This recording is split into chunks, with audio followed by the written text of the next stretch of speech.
1. Mai, später Nachmittag. Adalbert, Ecke Oranienstraße. Der harte Kern der Autonomen versucht, das Demonstrationsverbot zu unterlaufen. Kurze Zeit später beginnen die ersten Scharmützel. Die Polizei löst die Versammlung auf. Steine fliegen. Der Versuch, das Demonstrationsverbot zu brechen, ist vorerst gescheitert.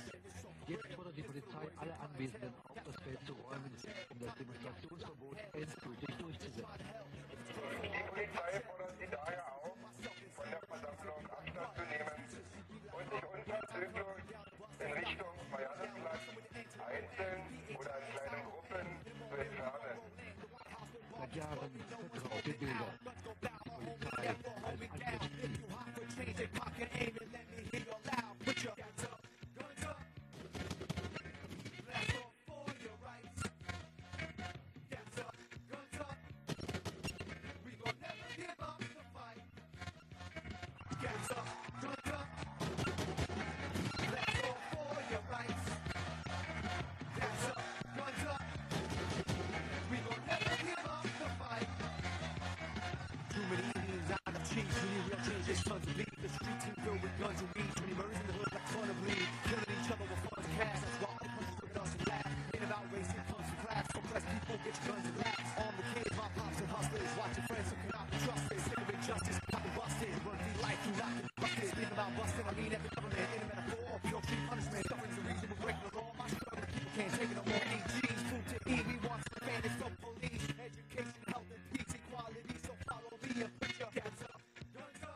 Wir haben deutlich weniger Probleme gehabt als in den Vorjahren.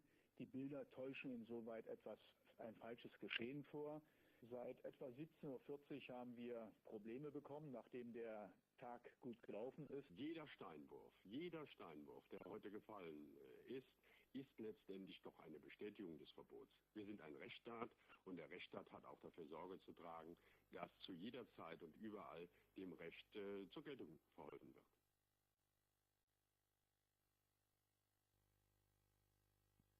May 2002, the conservative and social democrat government of Berlin was involved in a big financial bank scandal.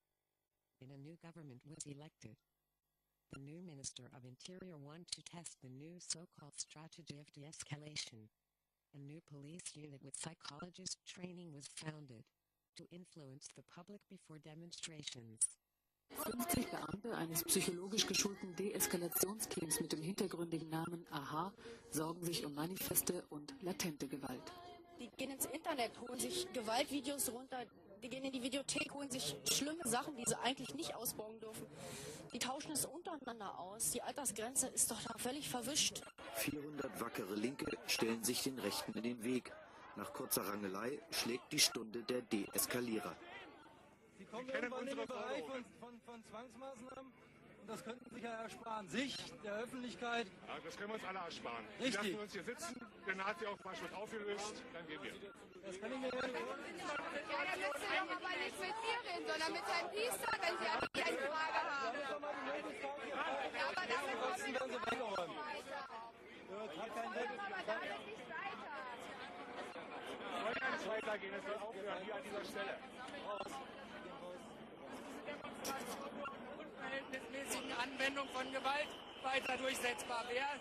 Also tun Sie doch mal eine Güterabwägung machen und dann lösen Sie die Nazi-Demonstration auf.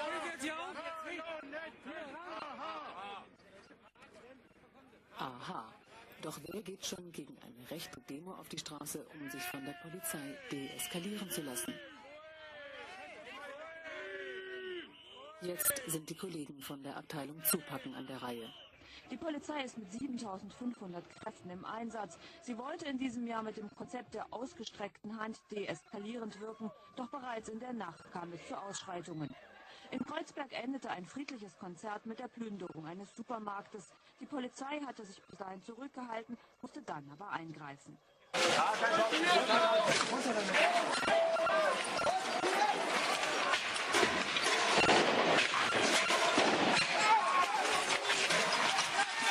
Polizei muss sich in den Plus zurückziehen.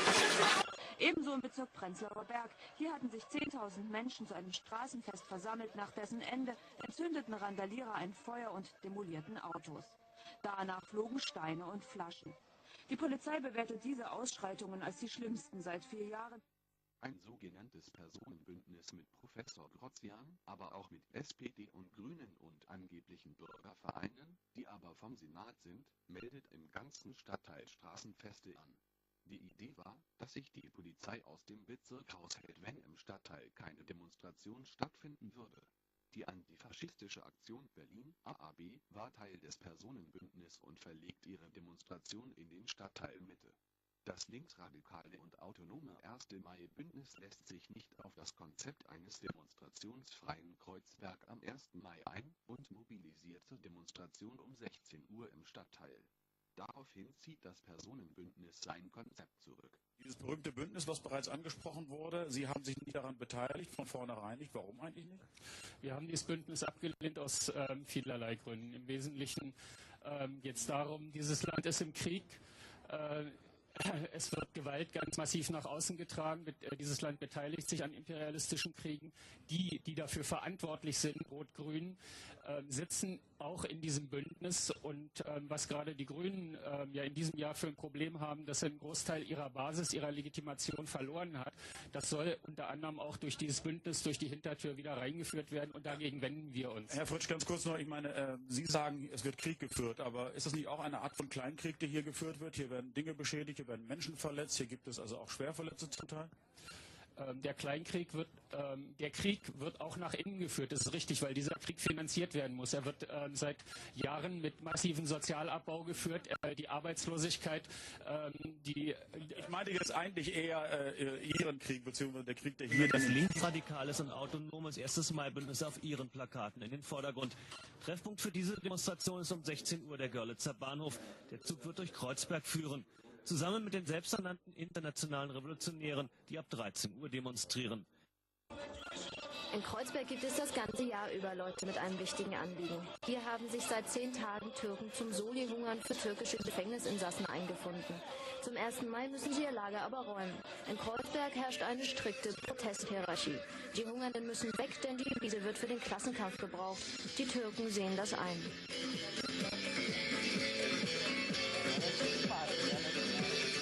Krawalle eigentlich ist eine Gewohnheit geworden. Ich merke hier, dass die Jugendlichen sich jetzt also eigentlich organisieren dafür. Alle warten ein ganzes Jahr und dann halt im 1. Mai, dann machen wir dieses Randale irgendwie. Die sind auch auf dieser Ebene. Das ist auch eine Kultur geworden irgendwie hier in Berlin-Kreuzberg. Come on, let your voices be heard. Never let them get you retired.